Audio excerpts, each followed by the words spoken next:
No one truly believes in you until you make it. That's one of the hardest things to accept when you're still standing at the beginning of something. People may say they support you, and sometimes they really mean it, but most of them won't understand what you're trying to build while the result is still invisible.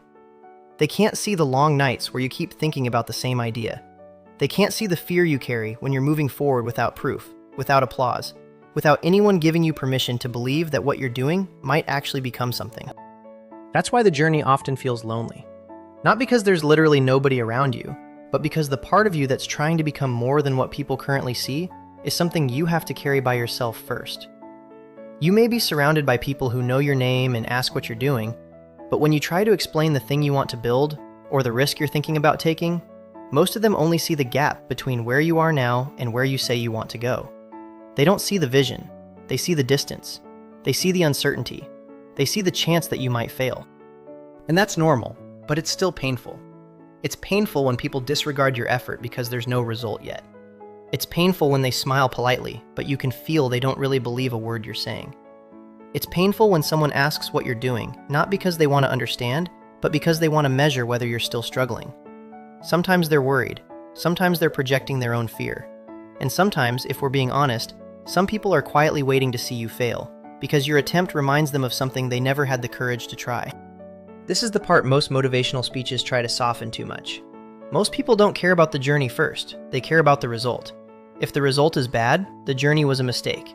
If the result is good, suddenly the same journey becomes inspiring. Before something works, people call you unrealistic. After it works, they call you brave. They respect proof first, and only after the proof is visible do they start respecting the process that created it. You can see this pattern everywhere. Airbnb once sounded strange because why would people sleep in the homes of strangers? The iPhone was laughed at by serious people in tech because it was expensive and had no physical keyboard. Netflix was underestimated by Blockbuster.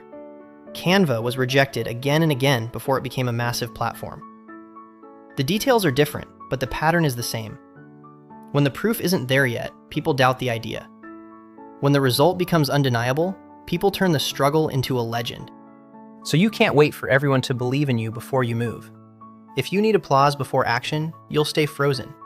If your confidence depends on people agreeing with your direction, you'll keep changing it every time somebody speaks with enough certainty. Disagreement isn't always proof that you're wrong. Sometimes people disagree because they don't have the same information. Sometimes because they're afraid of risk. Sometimes because their ambition makes them uncomfortable with yours. Whatever the reason, your life can't be controlled by the limits of other people's imagination. Even the people closest to you may doubt you. Your family may worry because they're thinking about stability and safety. Your friends may not understand because they only know the version of you that existed before this ambition. People around you are often judging your plan from their own fear, their own trauma, their own definition of what's possible. That doesn't mean everyone is your enemy, but it does mean you need to be careful about whose doubt you let into your head. Because the most dangerous doubt isn't theirs. It's the doubt that enters your own mind and starts speaking with your own voice. When other people doubt you, it hurts. But when you begin to believe their doubt, it changes your behavior. You stop moving with conviction. You start defending your dream instead of building it. You start asking permission from people who never understood the mission in the first place. That's when self-belief becomes necessary. Not the loud kind where you pretend to be fearless, and not the fake kind where you say big words but avoid hard work. The quiet kind. The kind that says, I don't have all the proof yet, but I'll build the proof. The kind that says, I'm not there yet, but I can learn. The kind that says, people may not believe in me right now, but I won't let their disbelief become my identity. This matters because belief changes action. When you believe you can learn, you're more likely to try. When you believe effort creates improvement, you're more likely to stay with the process after the first failure. Belief doesn't magically solve everything, but it gives you enough emotional oxygen to keep thinking, keep adapting, keep moving. Without it, the first wave of doubt from the world can become the final decision inside your own head. That's also why you need to protect that belief, and part of that is being careful who you open up to. Not everyone deserves full access to your unfinished ideas. Some plans are still fragile. Some dreams need time before they can survive careless opinions. If you open everything too early to everyone, you end up collecting fear from people who are never qualified to guide you. You absorb insecurity from people who aren't trying to help you think better, only to bring your ambition down to a size that feels comfortable for them.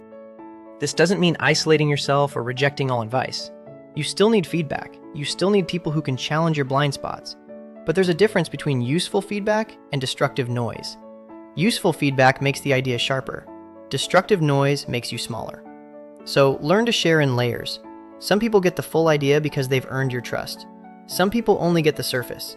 Some people get nothing because their presence around your dream only creates confusion and pressure. You don't need to explain every plan. You don't need to convince everyone before you begin.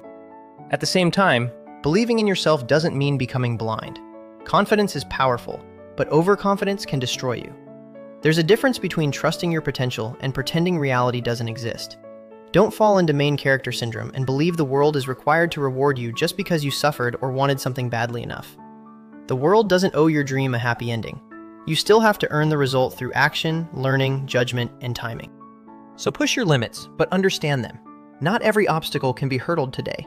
Not every wall can be broken with what you currently have. Sometimes the problem isn't that your dream is wrong. Sometimes you just don't have the skill yet, the money yet, the right timing, the right environment. And when that happens, you need wisdom, not shame. Maybe you need to pause. Maybe you need to earn the skill or the capital first. Maybe you need to make a smaller version of the dream that can survive your current reality. Maybe you need to repurpose the idea, pivot the execution, or change the strategy while keeping the core alive. A pause is not failure. A delay is not defeat. A pivot is not betrayal. Sometimes pausing is how you protect the dream from being destroyed by bad timing. Sometimes resting is how you make sure the person carrying the dream doesn't collapse before the dream has a chance to grow. But there's another truth, and it's harder to say. Sometimes you really do need to move on. If you've tried every reasonable angle, learned, adjusted, tested, sacrificed, and the thing still keeps burning your health, your family, your peace, your finances, then letting go may become the responsible decision. Not because you're weak, not because the people who doubted you were right, but because you're responsible for yourself, and believing in yourself should never mean abandoning yourself. This is the difference between persistence and self-destruction. Persistence says, I'll keep learning until I find the path. Self-destruction says, I'll keep bleeding just to prove I was right. Persistence listens to reality and adjusts. Self-destruction ignores every warning sign because the ego can't accept a different outcome. You need enough humility to know the difference. Because no one else can live your life for you. No one else can carry the regret. No one else can fully understand the cost of your choices because they're not the one waking up inside your life every morning. People can advise you, support you, doubt you, leave you, or clap for you later. But the decision, the consequence, the responsibility are still yours. We're social. We need connection, family, community, love. Nobody becomes strong in complete isolation. But even with all of that, there's still a part of life where you have to stand on your own feet. There's still a decision only you can make.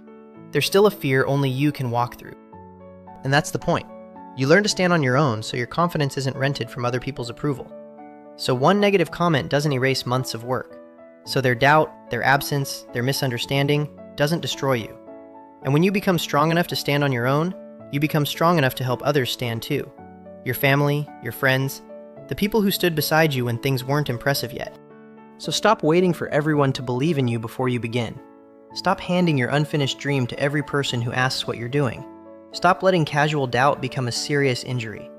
Start moving with more confidence, but also more honesty. Start protecting your ideas, but also testing them. Start trusting yourself, but also checking reality. Confidence isn't the absence of doubt. It's the decision to keep acting while doubt is still present. You can believe in yourself and still be afraid. You can move forward and still feel uncertain. The people who make it aren't always the ones who never doubt. Many times, they're the ones who learn how to doubt intelligently. They don't let doubt paralyze them, but they don't ignore it completely either. They use it as a signal to inspect the plan, strengthen the skill, and decide whether the next step should be a push, a pause, a pivot, or a clean exit. One day, if the result speaks loudly enough, people may change their tone. They may call your journey inspiring. They may say they always knew you had something. They may applaud the same dream they once questioned. And maybe it will feel good. Maybe it will heal something. But by then, you'll know a truth that applause can't give you and doubt can't take away. You didn't make it because everyone believed in you. You made it because you refused to let their doubt become your own. You made it because you kept moving when the proof was still small. You made it because you were bold enough to push your limits and wise enough to respect them. You made it because you knew when to rest, when to pause, when to pivot, when to continue, and when to let go. So if nobody believes in you right now, keep going. If people doubt you, keep building. If you're tired, rest. If the path is wrong, pivot. If the timing is off, pause. If holding on starts destroying your life, have the courage to let go. But whatever you do, don't let the disbelief of other people become the final story you tell yourself. So stop overthinking, start believing yourself, and start doing it.